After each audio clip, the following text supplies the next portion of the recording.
I'm headed back to my hometown, Mexico City, where my whole family lives. This time, I'm not just visiting the places I love, but tracing the journey of my paternal grandparents, who came here in the early 1900s seeking safety and freedom. I, as a Mexican Jew, have learned so much. At her restaurant Niddo, my sister Karen weaves our grandmother's recipes into the menu. We honor our Jewish heritage and cook the dishes we grew up with while dreaming up new ones for the future. Cheers to family. Back home, Sammy and I make my Bove's recipe for gefilte fish a la veracruzana. You have one bite and you just get it.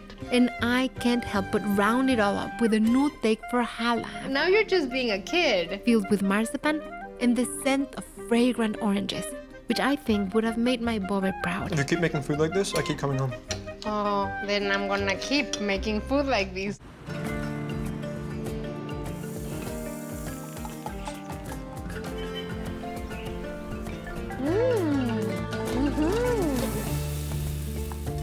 This is so beautiful. That's fabulous.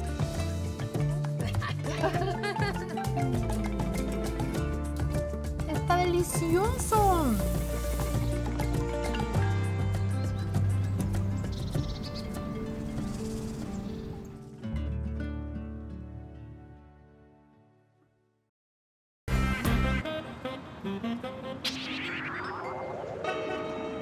Down the road from her house in Colonia Juárez in the Alcaldía Cuauhtémoc, my sister Karen runs a crazy popular restaurant called Niddo. Whenever I come to Mexico City, it's my first stop.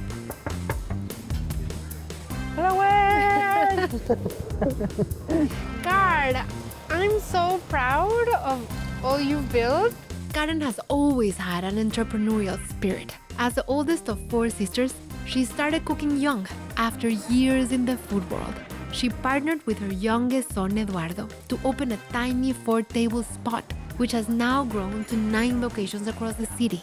Her comfort food is both beautiful and deeply personal, telling the story of her family's journey. My children grew up with the pancakes. Sí, sí, So the sí. pancakes was a Sunday thing, and it was a pampering thing. Sí. So that's why all the cooking from my family came in here. So it's Niddo, which Means translates to home. home, Nest. nest. Like, You are yes, like I'm the a mom. epitome of the mother. I am. Since we were kids, Karen's maternal energy has touched everyone around her.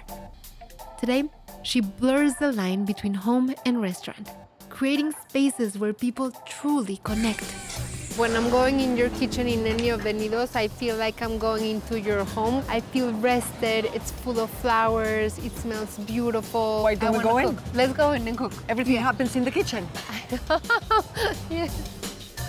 So we're having molletes, Yes. Karen style, Yes. nuestros rancheros, Yes. Niddo style.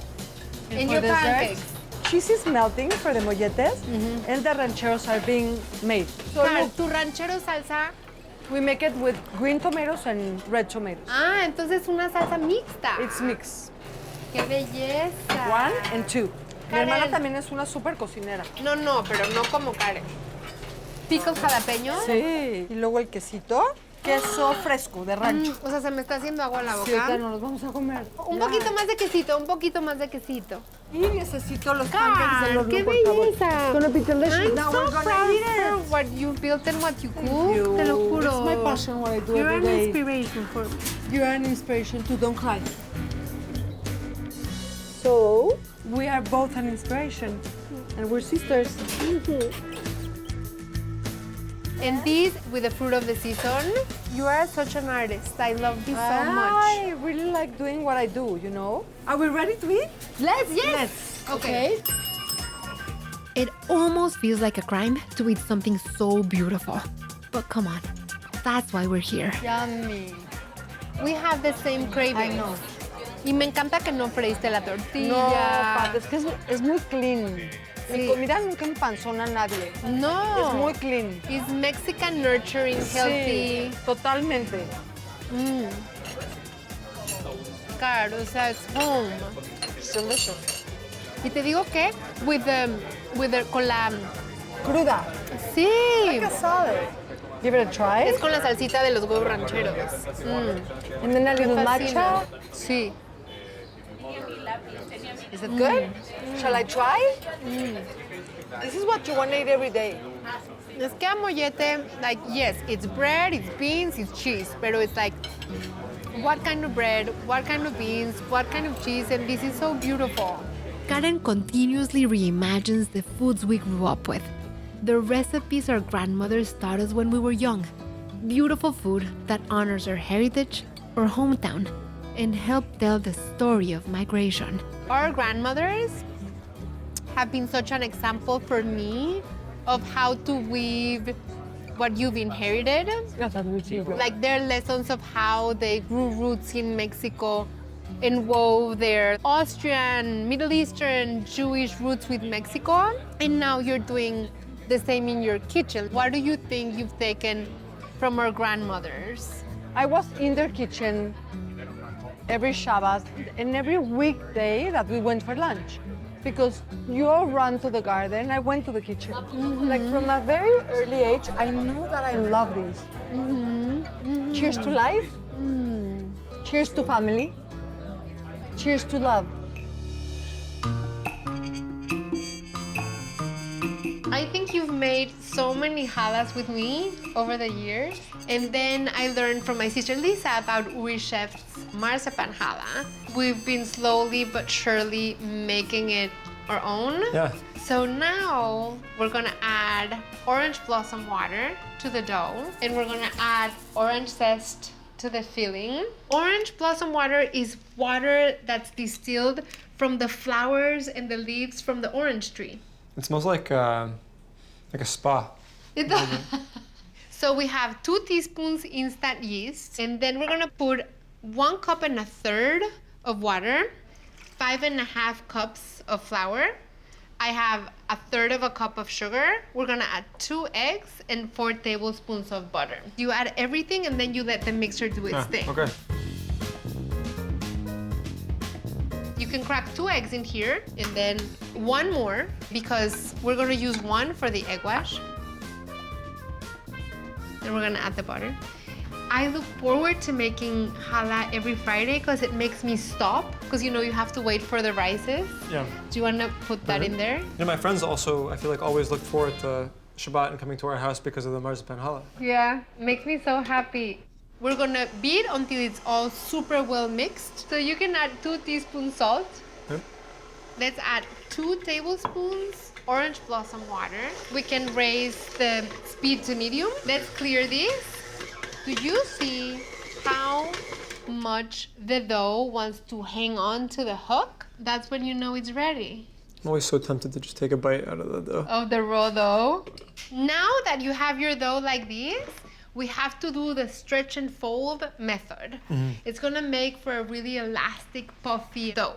Put a little bit of flour in the bottom and you stretch. Ooh. You tear it apart a little bit y ves como se ve como. And then you roll it like this and you flip it a quarter. And then you do it again. Like, See it? yep. Like fold You or? can fold it or roll it. Okay. And I do that like 4 times. 1 more. See. Amazing. And once you have it like that, we're gonna put a little flour here. Okay. And it smells good too. Put it here, a little more flour on top. And then we're gonna cover it with a clean kitchen towel. You let it rise in a warm area of your kitchen that doesn't have wind drafts. So now we're gonna do the filling. We have 7 ounces of marzipan. We're gonna break this into little pieces. I don't think I know another family where every member of the family is as obsessed with marzipan as we are. ¿Quieres pásame la mantequilla? That's 7 tablespoons of unsalted butter. Okay, we have half a cup of sugar because first we're gonna mix the marzipan with the sugar and then we're gonna add the butter and then the flour. Mix it into a paste that is perfect. So now I'm gonna add the butter. Now let's mix it. Whoa. Okay, now I'm gonna add 3 tablespoons of flour, which will help with that stickiness. Yeah. Orange zest. Okay, you can combine that now. And now you're just being a kid. We're gonna use the swap that I had because that one hasn't risen fully. Okay, I'm gonna give you the joy of like, Okay. so satisfying. Okay. And now let's cut into 6 as even as you can 6? pieces. Yeah. Or should I just cut it in half once? And then Oh three? yeah, this feels a lot more chubby than that one. Okay, so we're gonna roll. We got a little bit more flour. You wanna do like a 10 or 11 inch length and like a 4-inch depth. Oh, so this is where we stop making regular challah, right? Because now we have to change it so we can put the marzipan in. Exactly. So let's roll it. Now you continue with the rest. Y si me pasas el marzipan filling. And I'm gonna take about 1/6 of these. And so now I'm gonna put a strip of the marzipan filling along the edge. And then you encase it. Once you encase it, you press the dough.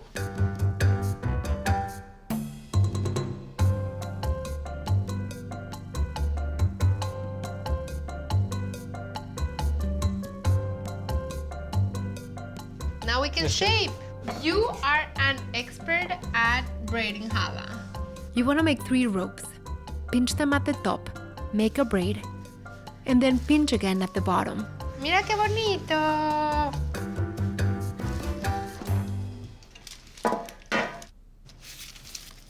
Tú. We're gonna cover our challah. Now let them rest in here where it's nice and cozy for a couple of hours. Do you know why we egg wash? To make it shiny. Yeah. But it also gives a light texture. And the brush is fun too. And the brush is fun. Beat, beat, beat. I'm gonna bring the bread from the back, okay? Okay. Oh wow. Now we brush. I have the oven at 350 and we're gonna bake the challahs for 15 minutes. After 15 minutes, we're gonna take them out, rotate them, switch spots, Okay. and bake them for another 10 minutes. And then sprinkle salt on top.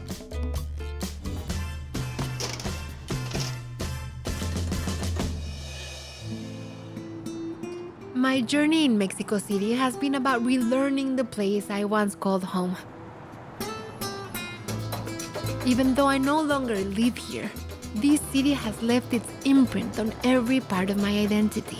Before leaving, there's a piece of my history I need to connect with. 2 blocks from the Zócalo is the street where many Jewish immigrants to Mexico City first laid their roots. After arriving from Poland in the 1920s, my paternal grandparents landed in Veracruz and eventually made it to Mexico City. This bustling commercial area is where my grandfather and his brothers set up shop. Inside this unassuming building on Calle República de Uruguay is where they lived and where my father was born. Hola, mami. ¿Cómo estás tú? Oye, en México, en la calle de Uruguay. Sí. I know. My sister Karen and I have enlisted the help of Mónica Unikel-Fasja to track down that part of her family history. Mónica is a Mexican Jewish ethnologist, cultural historian, and creative director of the historic synagogue of Justo Sierra. Había muchos paisanos que estaban en la calle de Uruguay, tanto en viviendas como en negocios. Era una calle que ebullía. Estamos cerca del barrio de la Merced. Muchos inmigrantes, pero también había gente mexicana católica. Y eso fue muy importante para que conocieran las tradiciones mexicanas. O sea, nuestros bisabuelos vivían aquí en el segundo piso y tú fuiste la que encontró el edificio de sí existe, aquí está el departamento. Lo de adentro, la escalera. Pero no van a grabar. No, sí. Claro que sí. We're asking for permission. Una de las chicas. Yo salí con un cuate. Oscar. Se llama Sammy Tobias. Hola, Oscar, ¿cómo estás? Oye, para mí sería súper especial si nos dejas entrar. O sea, si te digo que nos tardamos 5 minutos, es mucho, te lo prometo. No molestaríamos a nadie. Sí, sí, sí. Yeah, we're going in, we're going in. Sí. Can you imagine the laundry like outside the windows getting dry and the gefilte fish smell coming out of the kitchen? Because my grandma, our Bobe, taught us how to cook when we were super, super little. De veras. So she started cooking here. If you can't find something, you have to be resourceful of like how to make it in the Make place where Passover you wine live. Make in the Passover bathtub wine in with the your bathtub. feet. You guys, someone's playing the piano.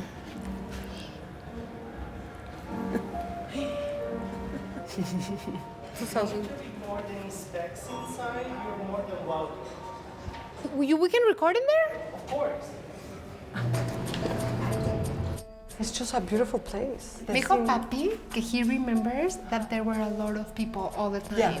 in the courtyard, Yeah. and that's They get where together. they get together and Yeah. they shared. Like, I cook this, you cook that. Yeah. Give me some, I A give you potluck. some. Yeah. But also look, they walk to the synagogue from here on Shabbat. While my great-grandmother was making Passover wine in the bathtub, my grandfather and his brother were making shirts just next door.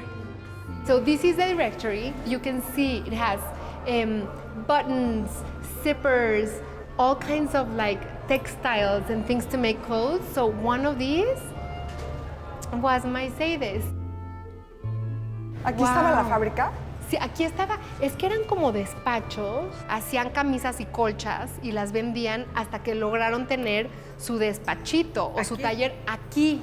Like so many others, they left all they knew behind.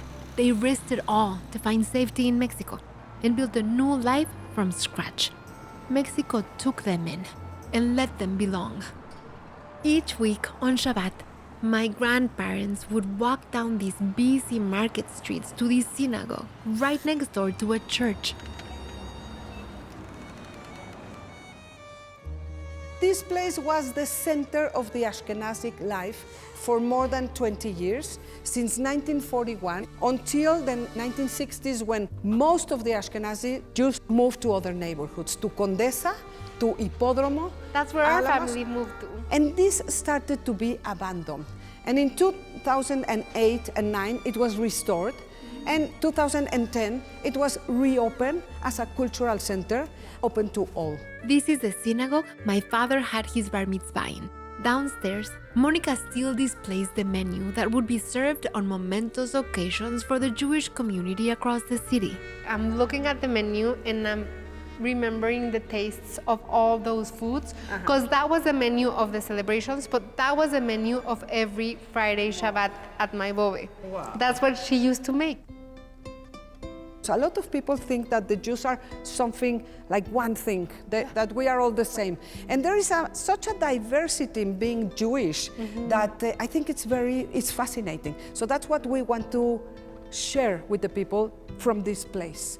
Yeah. I, as a Mexican Jew, have learned so much about the Mexican Jewish history from you, so I am very grateful. Well, and I am more grateful that you included these stories and that you invited me to participate, because it has been such a gift for me also. Thank you so much. We think we know ourselves, and the most that we have to learn is about ourselves. Thank you. You're welcome. Thank you.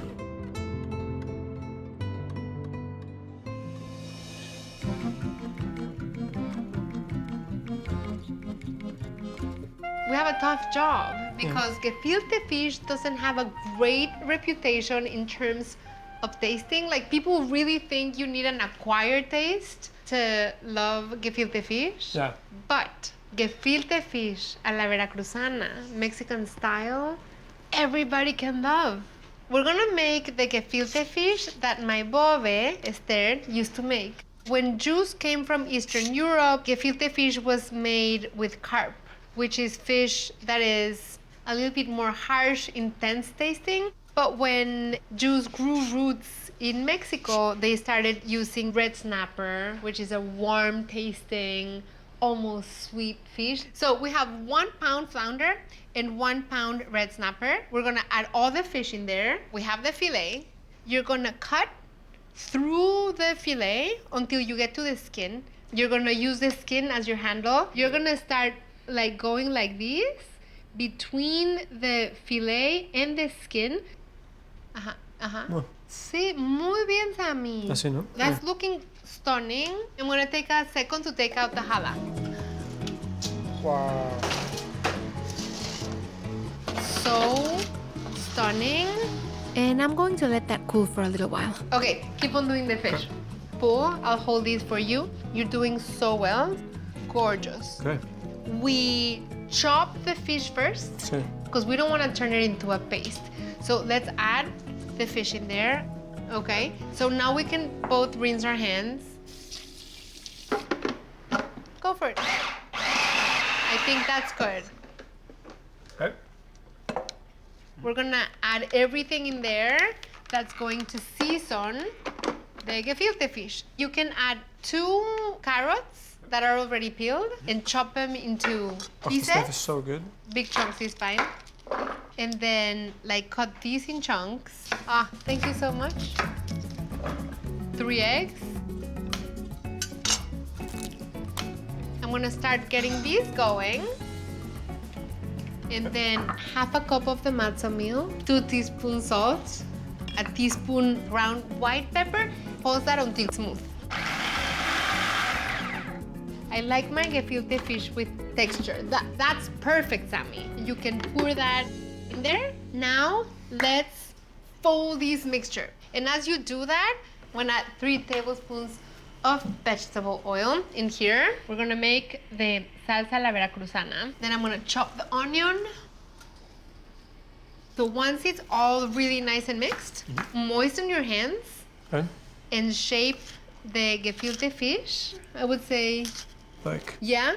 Okay. Okay, and now shape in an oval. Here, I'll make one too. Yep. You use the water. So you make it more like a matzo ball first, and then you can shape it. the way you want. Exactly. And then that, like I love mine like these. Nice and like more narrow. That's perfect. Yeah. Okay. But try to make them all similar. So they can cook evenly. Okay, I'm adding the onion. So we want to cook the onion until it softens and wilts. So you know my bobe used to make every Friday her beloved gefilte fish a la veracruzana and her white traditional gefilte fish. And whatever gefilte fish you chose, she would end up putting both kinds on your plate. Yeah. I'm adding a 28-ounce can of crushed tomatoes. 1 teaspoon of ground white pepper. I'm gonna add 1 teaspoon salt. Make Mila want some gefilte fish. Yes. Can you grab the broth? It's 3 cups fish broth. Help me slice the olives. You don't want to add the olives whole. I'm going to add the tomato paste. 2 tablespoons of tomato paste. 2 tablespoons of capers. Just give them a coarse chop so that they will really blend in with the sauce. So I'm going to add the pepperoncini, and I'm also adding the brine. We're adding the olives. Okay. And now we need to add the patties. When you add the gefilte fish, you want to do it ever so gently. Just kind of place it in slowly. Así, like lay it in there. Okay. Mira, it's so happy in there. Wherever you find them space. Okay, so that's it. I'm gonna partially cover, and we're gonna cook these for like 20 minutes. Gefilte fish is about to be ready. Yeah. Beautiful. So we're just gonna put the whole thing on the plate. Okay. All right, ready? Mírala. That's all for you. Uf, mira, es que ahí está the marzipan. In? Oh, I want this piece. Chaim. L'chaim. I think I like this better with the orange. Yeah. This is just the best.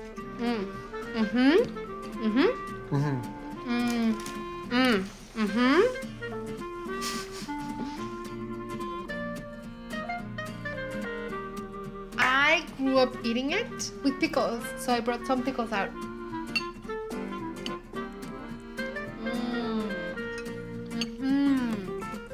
Now, you don't need an acquired taste to like or understand these, or to like or understand the Ashkenazi Jewish history into Mexico, because you have one bite and you just get it. You keep making food like this, I keep coming home. Oh, then I'm gonna keep making food like I'm this. kidding, I come home to feed Mila anyway. True.